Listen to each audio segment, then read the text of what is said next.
илҳомҷон ёқубов, раҳбари ассотсиатсияи муҳоҷирони осиёи миёна дар аврупо, дар саҳифаи фейсбукиаш хабар дод, ки Бузургмеҳр Ёров, вакили дифои зиндонӣ, барандаи ҷоизаи байналмилалии Файзинисо Воҳидова гардидааст. ёқубов навиштааст: комиссияи арзёбӣ ва ташхиси барандагони ҷоизаи байналмилалии Файзинисо Воҳидова баъд аз баррасиҳои лозим аз миёни се номзади ниҳоӣ, Бузургмеҳр Ёров, вакили дифои маъруфи зиндонии тоҷик, Иззат Амон, раҳбари дидабони ҳуқуқи муҳоҷирон дар Русия ва Каримҷон Ёров, раҳбари созмони ҷамъиятии Этмос, ба унвони барандаи ин ҷоиза Бузургмеҳр Ёровро эълом намуд. Дабирхонаи ҷоизаи байналмилалии Файзинисо Воҳидова эълом кард, ки рӯзи чаҳоршанбе 18 сентябр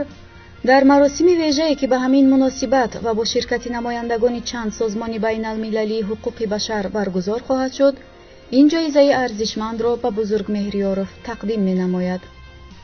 ҳамчунин дар ин маросим ба 5 нафар аз кунишгарони арсаи дифоъ аз ҳуқуқи башар ва фаъоли иҷтимоӣ низ лавҳи тақдир эҳдо хоҳад шуд.